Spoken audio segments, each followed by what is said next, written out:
الحمد لله رب العالمين والعاقبة للمتقين والصلاة والسلام على سيد الأنبياء والمرسلين وعلى آله وأصحابه الطيبين الطاهرين أما بعد فأعوذ بالله من الشيطان الرجيم بسم الله الرحمن الرحيم التائبون العابدون الحامدون الصائحون الراكعون الساجدون الآمرون بالمعروف والناهون عن المنكر والحافظون لحدود الله وبشر المؤمنين صدق اللہ العظیم. غوث اعظم بمنی بے سرو ساما مددی قبلہ دین مددی کعبہ ایمان مددی بگردہ بے بلا افتاد کشتی ضعیفانو شکستہ رات پشتی بحق کے خواجہ عثمان ہارون مدد کن یا معین الدین چشتی مدد کن یا معین الدین چشتی مدد کن یا معین الدین چشتی. منبر پر جلوگر، علماء ذوی الاحترام، حاضرین محفل، پردہ نشین، عزت مآب ماؤں اور بہنوں، السلام علیکم ورحمۃ اللہ وبرکاتہ. مجھے مائک پر پیش کرنے سے قبل ہمارے برادر بزرگ بلبل باغ مدینہ مقبول بارگاہ رسالت الحاج قاری محمد رضوان خان صاحب بہت ذرہ نوازی اور امین نوازیاں فرما رہے تھے. میں کچھ بھی نہیں، بس یہ کہہ سکتا ہوں کہ وہ جو کچھ کہہ رہے تھے وہ ایک بڑے کی اپنے چھوٹے کے حق میں شفقتیں اور دعائیں تھیں، اور اللہ رب العزت سے میں دعا کرتا ہوں کہ سرکار نے جسے اپنی بارگاہ میں قبول کر لیا ہے، اللہ ان کے جملوں کو میرے حق میں قبول فرما لے اور ان کے گمان سے بہتر اللہ مجھے بنا دے. اور راجہ پور والوں، تم کیا سمجھتے ہو؟ اللہ رب العزت نے تمہاری زمین پر ایک ایسا سپوت پیدا فرمایا جس نے بچے بچے کو پوری دنیا میں نعت مصطفیٰ گنگنانے والا بنایا. ہم تو یہ محسوس کرتے ہیں کہ دنیا میں اللہ نے 2 پٹھان پیدا کیے، ایک نے ہدایت کی بخشش لکھ دی اور لکھنے کا حق ادا کیا، اور راجہ پور کے دوسرے پٹھان نے نعت مصطفیٰ پڑھنے کا حق ادا کیا. اور ہمارا گمان یہ ہے کہ لکھنے والے کا لکھنا اللہ نے قبول کیا تو پڑھنے والے کا پڑھنا بھی اللہ نے قبول فرما لیا. قصیدہ بردہ شریف پہلے صرف خواص پڑھتے تھے، وہ بھی چند اشعار، اور اب ہندوستان نہیں بلکہ دنیا کا جہاں تحریک کا ماحول ہے، بچہ بچہ قصیدہ بردہ شریف پڑھتا ہے. یہ خاص کرم ہے. بچے پڑھ رہے تھے یہاں بھی اور بھاؤ نگر میں بھی، تو میں سوچ رہا تھا کہ جناب عیسیٰ علیہ السلام کی قوم کے ایک فرد نے مرتے وقت بیوی سے کہا کہ اس کو مدرسے بھیجنا، اور ایک بچے نے بسم اللہ پڑھی تو اللہ نے اس کی قبر سے عذاب اٹھا لیا. ایک بچے کو وصیت، ایک بچے کے لیے ایک شخص وصیت کرتا ہے اور وہ ایک بچہ بسم اللہ پڑھتا ہے تو اس شخص سے عذاب اٹھایا جاتا ہے جس نے قوم کے بچوں کو، جوانوں کو، مردوں کو اور عورتوں کو ناطخہ بنا دیا. اس کے درجات رسول اللہ کی بارگاہ میں کیا ہیں؟ بلکہ میرا حسن ظن تو یہ کہتا ہے کہ اس ایک شخص کی بنیاد پر اللہ راجہ پور کے سارے سنی مسلمانوں کو بخش دے گا انشاءاللہ۔ اللہ تعالی ہم سب کو اسی نہج پر چلنے کی توفیق عطا فرمائے۔ دعا کرتے ہیں اللہ حضور بلبل باغ مدینہ کو عمر خضر عطا فرمائے اور ان کا سایہ ہم غرباء اہل سنت پر دراز سے دراز تر فرمائے اور ان کی ذرہ نوازیاں ہمارے حق میں قبول فرمائے۔ اللہ جانتا ہے آپ قطعاً یہ نہ سمجھے میں ترا حاجی بگویم تو مجھے ملا بگو، یہ قطعاً نہیں ہے، یہ صرف میرے دل کی آواز ہے، یہ میرا رب جانتا ہے۔ اللہ تبارک و تعالی سنیت کی، سنی دعوت اسلامی کی سمانت کو سلامت رکھے۔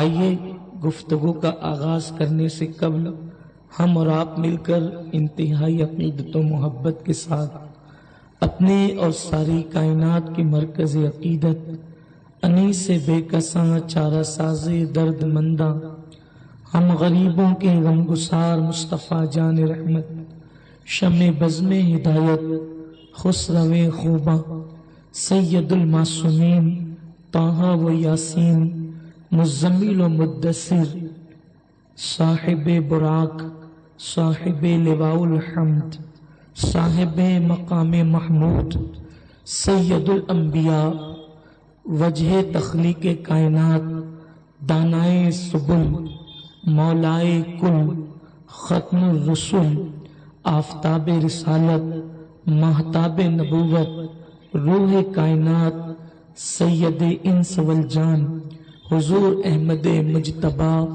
محمد مصطفیٰ ارواحنا فدا صلی اللہ علیہ وسلم کی بارگاہ بے کس پناہ میں جس طریقے سے میں پڑھاؤں آپ بھی میرے ساتھ مل کر بآواز بلند پڑھیں۔ الصلاۃ والسلام علیک یا رسول اللہ، الصلاۃ والسلام علیک یا نبی اللہ، الصلاۃ والسلام علیک یا حبیب اللہ وعلی آلک واصحابک یا نور اللہ صلی اللہ تعالی علیہ وسلم۔ سنتے ہیں کہ محشر میں صرف ان کی رسائی ہے، سنتے ہیں کہ محشر میں صرف ان کی رسائی ہے، گر ان کی رسائی ہے لو جب تو بنائی ہے، مچلا ہے کہ رحمت نے امید بندھائی ہے، کیا بات تیری مجرم کیا بات بنائی ہے، مجرم کو نہ شرماؤ احباب کفن ڈھک دو، مجرم کو نہ شرماؤ احباب کفن ڈھک دو، منہ دیکھ کے کیا ہوگا پردے میں بھلائی ہے، اے عشق تیرے صدقے جلنے سے چھٹے سستے، جو آگ بجھا دے گی وہ آگ لگائی ہے، جو آگ بجھا دے گی وہ آگ لگائی ہے، اور مطلع میں یہ شک کیا تھا واللہ رضا واللہ، مطلع میں یہ شک کیا تھا واللہ رضا واللہ، صرف ان کی رسائی ہے، صرف ان کی رسائی ہے۔ میرے پیارے آقا صلی اللہ تعالی علیہ وسلم کے پیارے دیوانوں، اصل خطاب ہم سب کو ہمارے قائد محترم استاذ گرامی حضرت علامہ حافظ و قاری محمد شاکر علی نوری صاحب کی بلا سے سماعت کرنے کی سعادت حاصل کرنی ہے۔ وہ عالمی خطیب جس کی خطابت نے بے زبانوں کو زبان عطا کی، ان سے ہم خطاب سننے کا شرف حاصل کریں گے۔ تھوڑی دیر کے لیے فقیر قادری بھی آپ کے درمیان حاضر ہے۔ میرے پیارے آقا صلی اللہ علیہ وسلم کے پیارے دیوانوں، جس آیے کریمہ کی تلاوت میں نے کی ہے، میرا اللہ اس کے متعلق مجھے حق کہنے اور آپ تمامی حضرات کو حق سن کر اس پر عمل کرنے اور اسے عام کرنے کی توفیق عطا فرمائے۔ میرے اللہ نے اس آیے کریمہ کے اندر مومن کی 9 صفتوں کا ذکر کیا ہے۔ ہر چیز اپنی صفت کے ذریعے سے پہچانی جاتی ہے۔ آپ دیکھیں سورج جب نکلتا ہے تو اعلان کرنے کی ضرورت نہیں پڑتی کہ سورج نکل گیا۔ ہم اس کی کرنوں کو دیکھتے ہیں، ہم اس کی تمازت کو دیکھتے ہیں، ذروں کو چمکانے کا انداز دیکھتے ہیں تو ہر چھوٹا بڑا، نوجوان بوڑھا، مرد اور عورت سب پکار اٹھتے ہیں کہ سورج نکل گیا، کیونکہ سورج کی صفت سے لوگ سورج کو پہچانتے ہیں۔ اسی طریقے سے جب افق پر چاند طلوع ہوتا ہے تو لوگوں کو کہنا نہیں پڑتا چاند طلوع ہو گیا۔ اس کی رانائیاں، اس کی چاندنی، اس کی چمک جب زمین کے ذروں کو چمکا دیتی ہے تو ہر انسان پکار اٹھتا ہے کہ چاند نکل آیا ہے، افق پر چاند طلوع ہو گیا ہے۔ اسی طرح گلوں کی خوشبو جب مشام جاں کو معطر کرتی ہے تو ہر انسان یہ محسوس کر لیتا ہے کہ گل مسکرانے لگے ہیں۔ پتہ چلا موصوف صفت کے ذریعے سے پہچانا جاتا ہے۔ اور اگر کوئی انسان درخت کو دیکھ کر دکھا کر کے کہے یہ دیکھو سورج ہے تو لوگ اس کا دامن پکڑ کر کہیں گے لوگوں کو بے وقوف نہ بناؤ کہ یہ تو ہری پتیاں، یہ سورج نہیں ہو سکتے، اس لیے کہ سورج میں کرنیں ہوتی ہے، سورج میں تمازت ہوتی ہے، سورج میں ذروں کو چمکانے کی صفت ہوتی ہے۔ تو ہر موصوف اپنی صفت سے پہچانا جاتا ہے۔ اس وقت تو پوری دنیا کے اندر 250 کروڑ لوگ جو ہے وہ کلمہ پڑھتے ہوئے نظر آ رہے ہیں، اللہ اکبر۔ لیکن آپ دیکھیں تو صحیح کہ مومن کی صفت جو قرآن نے بیان کی ہے وہ کتنے لوگوں کے اندر موجود ہے۔ میرے پیارے آقا صلی اللہ علیہ وسلم کے دیوانوں، مومن کامل کہلانے کا حقدار وہ ہے جس کو قرآن مومن کہتا ہے، جو قرآن مقدس صفات بیان کرتا ہے، جس کے اندر موجود ہوگی وہی مومن کامل ہوگا، اور جو مومن کامل ہوگا وہی کامیاب و کامران ہوگا۔ میرے پیارے آقا صلی اللہ علیہ وسلم کے پیارے دیوانوں، مختصر سے وقت میں ان 9 صفات کا ذکر اللہ کی توفیق سے کرنے کی سعادت حاصل کروں گا۔ امید ہے کہ آیہ کریمہ کے اندر میں بھی اور آپ بھی اپنا چہرہ دیکھیں گے اور وہ صفات اپنے اندر تلاش کریں گے۔ مومن کی 9 صفت جو قرآن بیان کر رہا ہے کیا وہ ہمارے اندر موجود ہے؟ اگر موجود ہے تو الحمدللہ، اور اگر موجود نہیں ہے تو اس اجتماع سے اٹھنے سے پہلے ان 9 صفات کو اپنے اندر پیدا کرنے کی کوشش کریں گے۔ میرے پیارے آقا صلی اللہ علیہ وسلم کے دیوانوں، کوئی بندہ اتنی آسانی سے مومن نہیں بنتا، یہ شہادت گہے الفت میں قدم رکھنا ہے۔ لوگ آسان سمجھتے ہیں مسلمان ہونا، بہت آسان ہے کافر کا مسلمان ہونا، بہت مشکل ہے مسلمان کا مسلمان ہونا۔ صرف کلمہ پڑھ لینے سے کوئی مسلمان مومن کامل نہیں ہو جاتا۔ زبان سے کہہ لیا لا الہ تو کیا حاصل، دل و نگاہ مسلمان نہیں تو کچھ بھی نہیں۔ میرے پیارے آقا علیہ السلام کے پیارے دیوانوں، مومن کی 9 صفت اللہ قرآن میں بیان کرتا ہے۔ لمبی تمہید کی طرف نہ جاتے ہوئے قرآن پہلی صفت مومنین کی یوں بیان کرتا ہے، التائبون، مومن کی پہلی صفت ہے وہ توبہ کرنے والے ہیں۔ اللہ اکبر۔ اسی لیے صوفیاء کرام فرماتے ہیں اگر کوئی اللہ کی معرفت چاہتا ہو، اللہ کا قرب چاہتا ہو، اللہ کا تقرب چاہتا ہو تو اس کو چاہیے کہ وہ کثرت کے ساتھ توبہ کرے۔ توبہ کے بغیر انسان خدا کا قرب پا ہی نہیں سکتا۔ آقا کریم صلی اللہ علیہ وسلم ارشاد فرماتے ہیں، یہ کس کا ارشاد ہے؟ سید المعصومین کا ارشاد ہے، جانے کائنات کا ارشاد ہے، آبروئے انسانیت کا ارشاد ہے۔ اللہ اکبر۔ جو جانے عصمت ہے وہ رسول جس کے قریب سے کبھی تصور گناہ بھی گزر نہیں سکتا، وہ رسول فرماتے ہیں میں ایک دن میں 70 مرتبہ یا 100 مرتبہ اپنے اللہ کی بارگاہ میں توبہ کرتا ہوں، استغفار کرتا ہوں۔ سید المعصومین دن میں 100 مرتبہ استغفار کریں، اور جو لوگ پوری رات گناہوں میں گزاریں، ہمارے دن عیاشی میں اور گناہوں کی نظر ہو جائے، ہمیں دن میں 1 مرتبہ بھی توبہ کی توفیق نہیں۔ اللہ رب العزت مومن کی پہلی صفت بیان کرتا ہے التائبون، مومن کثرت سے توبہ کرنے والے ہیں، وہ توبہ کرنے والے لوگ ہیں۔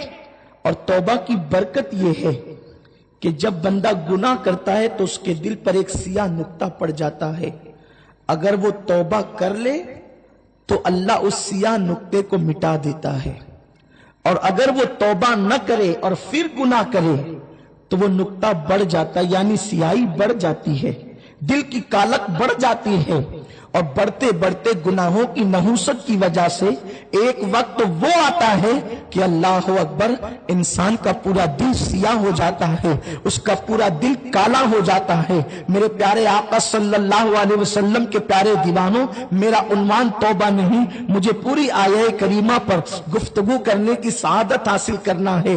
صرف ایک بات توبہ کے حوالے سے عرض کرنا چاہتا ہوں، میرے پیارے آقا صلی اللہ علیہ وسلم کے پیارے دیوانوں، توبہ کرنے والوں کو اللہ اپنا محبوب بنا لیتا ہے، اور توبہ کرنے والا اللہ کے نزدیک ایسا ہے جیسے اس نے گناہ کیا ہی نہیں۔ میرا اللہ کتنا کریم ہے، 70 ماؤں سے زیادہ اللہ اپنے بندے سے پیار کرتا ہے، یعنی مائیں 70 مل کر کے، جو کہ ممکن ہی نہیں ہے کیونکہ ماں صرف ایک ہی ہو سکتی ہے، دوسری ماں ہو نہیں سکتی۔ اللہ اکبر، اللہ وحدہ لا شریک ہے، اس کی وحدانیت میں، اس کے خدا ہونے میں کوئی شریک نہیں۔ اللہ وحدہ لا شریک ہے، اس میں کسی کی شرکت نہیں، اور اللہ کی عطا سے ماں باپ بھی لا شریک ہے، یعنی باپ ایک ہی ہو سکتا ہے، کوئی دوسرا باپ نہیں ہو سکتا۔ جس کے نطفے سے انسان پیدا ہوتا ہے وہ باپ ہوتا ہے، اور جس کی کوکھ سے انسان جنم لیتا ہے وہ ماں ہوتی ہے۔ اب نہ دوسرا باپ ہو سکتا ہے نہ دوسری ماں ہو سکتی ہے۔ میرے پیارے آقا علیہ السلام کے پیارے دیوانوں، ایک بات آئیے تو عرض کروں، اللہ نے ماں باپ کی اہمیت کو بتاتے ہوئے گویا کہ بیان کیا کہ دوسرا خدا نہیں ہو سکتا اور دوسرے ماں باپ نہیں ہو سکتے، ماں اور باپ صرف ایک ہوتے ہیں، اور خدا ایک ہے، وحدہ وحدت ہے، ایک ہے، وہ لا شریک، اس میں کوئی شریک نہیں۔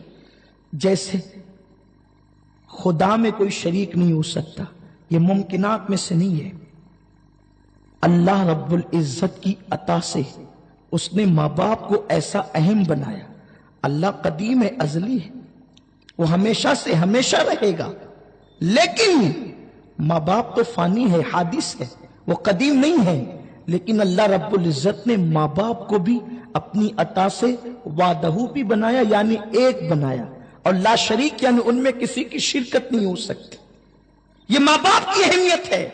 میرے پیارے آقا صلی اللہ علیہ وسلم کے دیوانوں، آپ اندازہ کریں، اللہ رب العزت اپنے بندوں سے 70 ماؤں سے زیادہ پیار کرتا، ایک ماں اپنی اولاد سے جتنا پیار نہیں کرتی۔ اور ماں کا پیار کیا ہے؟ حضرت امام اعظم ابو حنیفہ کے دور میں ایک دائی کو ایک بانجھ عورت نے پٹا لیا اور کہا کہ جب کسی کے یہاں بچہ پیدا ہو تو مجھے اطلاع کرنا۔ دائی نے پیسوں کی لالچ میں اس عورت کو اطلاع کی جو بانجھ تھی، اور اپنے گھر بلایا، اور جب بچے کی ولادت ہوئی تو اس نے بچہ چرا کر بانجھ کو دے دیا۔ بانجھ عورت بچہ لے جانے لگی تو جس کا خود کا بچہ تھا، دائی نے اس کو آگاہ کیا تیرا بچہ وہ چرا کے لے جاتی ہے۔ دونوں میں لڑائی ہو گئی، امام اعظم کی بارگاہ میں مسئلہ پہنچا، ایک کہتی بچہ میرا، دوسری کہتی بچہ میرا۔ اس وقت جب دونوں میں لڑائی شروع ہوئی، میرے امام اعظم نے کہا اے عورتوں، دونوں کے پاس ثبوت کیا ہے کہ بچہ تیرا ہے یا تیرا ہے؟ بانجھ نے کہا بچہ میری گود میں اس لیے میرا ہے، دوسری عورت نے کہا بچے کو میں نے جنم دیا ہے اس لیے بچہ میرا ہے۔ اس وقت امام نے فرمایا ثبوت کیا ہے؟ تو دونوں نے دائی کو پیش کیا، چونکہ دائی عورت تھی اس لیے امام نے فرمایا عورت ہے اور ایک ہے، اس لیے دونوں کے حق میں اس کی گواہی قبول نہیں ہوگی۔ اس وقت میرے امام نے، چونکہ امام اعظم جہاں فقیہ تھے، جہاں مفتی تھے، جہاں محدث تھے، اس امام کی شان یہ تھی اللہ نے ان کو اتنی عقل دیا تھا کہ فرماتے ہیں اللہ اکبر، امام ابن حجر فرماتے ہیں کہ اللہ نے امام اعظم کے دور میں سب سے زیادہ اگر کسی کو عقل دی تھی تو وہ امام اعظم ابو حنیفہ کو عقل عطا فرمائی تھی۔ اگر آپ لکڑی کے ستونوں کو سونے کا ثابت کرنا چاہیں تو اللہ رب العزت نے آپ کو وہ صلاحیت دی تھی کہ دلیلوں کے ذریعے سے آپ اسے سونے کا ثابت کر دیں۔ یہ اللہ رب العزت نے ان کو عقل شعور عطا فرمایا تھا۔ اسی لیے تو امام شافعی رحمت اللہ تعالی علیہ امام اعظم کی شان میں کہتے ہیں کہ فقہ کے معاملے میں سارے ائمہ امام اعظم ابو حنیفہ کی عیال ہیں، ان کے بال بچے ہیں۔ اللہ رب العزت نے میرے امام کو وہ شان عطا فرمائی۔ وآخرین منہم لما یلحقوا کہہ کر قرآن اشاروں میں ان کی عظمتیں بیان کر رہا ہے۔ امام کو اللہ نے عقل و شعور دیا تھا۔ امام اعظم کی بارگاہ میں جب وہ دائی کی گواہی آپ نے قبول نہیں کی تو آپ نے بانج عورت سے بچہ لے لیا، بچہ لے کر زمین پہ رکھ دیا۔ جیسے بچہ زمین پہ لے کر کے رکھا، چونکہ جو حقیقی ماں نہیں تھی اس پر کوئی اثر نہیں ہوا، جو حقیقی ماں تھی اس کے چہرے پہ ایک رنگ آتا دوسرا رنگ جاتا، ایک رنگ آتا دوسرا رنگ جاتا۔ امام نے خادم کو کہا تلوار لاؤ۔ تلوار کا نام سن کر جو بانج عورت جس کے ہاتھ سے بچہ لیا تھا اس پر کوئی اثر نہ پڑا، لیکن جو حقیقی ماں تھی اس کے چہرے پر تو عجیب ہوائیاں اڑنے لگی۔ امام کے ہاتھ میں تلوار آئی تو اس ماں نے کہا امام اس تلوار سے آپ کیا کریں گے؟ امام اعظم نے مسکرا کر بڑی سنجیدگی سے جواب دیا چونکہ بچوں پر بچہ ایک ہے اور دعویٰ کرنے والی دو عورتیں ہیں، تو کہتی ہے میں ماں، وہ کہتی ہے میں ماں، اس لیے میں ایک کام کروں گا، جب کوئی گواہی نہیں ہے تو میں بچے کے دو ٹکڑے کر دوں گا، ایک ٹکڑا تجھے دے دوں گا، دوسرا ٹکڑا اسے دے دوں گا۔ تو جو بانج عورت تھی جو بچہ چرا کر لائی تھی اس کے چہرے پہ کوئی اثر نہ تھا، لیکن یہ بات جب حقیقی ماں نے سنا تو ہاتھ جوڑ کے کہتی امام مجھے معاف کر دیں، میں نے جھوٹ بولا تھا، یہ بچہ میرا نہیں ہے، یہ بچہ اس کا ہے، آپ ایک کام کریں بچہ اس کو دے دیں لیکن میرے بچے کو قتل نہ کریں، بس اتنا سننا تھا۔ امام نے بچہ اٹھایا اور اٹھا کر اسی کے ہاتھ میں دے دیا، یہ بچہ تیرا ہی ہو سکتا ہے، اس لیے کہ اللہ نے ماں کو جو ممتا دی ہے وہ ممتا اللہ نے کسی کو عطا نہیں کی ہے۔ ایک ماں کی ممتا کا یہ عالم ہے، تو جو اللہ ستر درجہ اپنے بندوں سے پیار کرتا ہو اس کی محبتوں کا عالم کیا ہوگا۔ ہر ایک کو منانا مشکل ہے، اللہ کو منانا آسان ہے۔ نادانو تم سب کو منانے کے چکر میں میرے اللہ کو ناراض کر رہے ہو۔ تم نے سب کے لیے وقت نکالا، رب کے لیے وقت نہ نکالا، تم نے سب کے لیے آنسو بہائے، اللہ کے لیے آنسو نہ بہائے، تم نے سب کے لیے قربانیاں دی، اللہ کے لیے قربانیاں نہ دی۔ اللہ اکبر، یہ دکان کی محبت جو اللہ اکبر تمہیں مسجدوں سے دور کیے ہوئے ہیں، یہ دوستوں اور یاروں کی محبت جو تمہیں اللہ سے دور کیے ہوئے ہیں، مجھے بتاؤ تو صحیح کہ یاروں کی محفلیں کب تک ہوگی، یہ دکانوں کی بہاریں کب تک ہوگی، یہ یاروں کی قطاریں کب تک ہوگی، یہ جھوٹے محبت کے دعوے دار کب تک ہوں گے؟ نادان، جب تمہیں موت آئے گی تو سارے یار بھی تمہارے جنازے پر نہ آئیں گے، ہر دوست بھی جنازے پر نہ آئے گا۔ مطلب کہ یاروں میں اتنے الجھے کہ اس یار کی یاری بھول گئے۔ بابا بلے شاہ کہتے اٹھ بلیا چل یار منا لے ورنہ بازی لے گئے کتے۔ اے انسان، تو نے دھوکے باز دوستوں سے دل لگایا، اور جو تیرا حقیقی یار تھا جس نے ماں کے پیٹ میں تیری پرورش کی، تیری پیدائش سے پہلے جس نے ماں کے سینے میں تیرے لیے غذا پیدا کی، تو نے اس خدا کو کتنا منایا؟ تو نے رات کے 3 بجے تک زنا کی تصویریں دیکھی، لیکن کبھی رات کے آخری پہر 2 رکعت نماز پڑھ کے اس کی بارگاہ میں تجھے توبہ کا موقع نہ ملا؟ اول آخر جس کی رحمتوں کی تجھے احتجاج ہے اور تم محتاج ہے، تو نے کبھی اس کی بارگاہ سے رشتہ جوڑنے کی کوشش نہیں کی؟ اشرف المخلوقات کہلانے والے انسان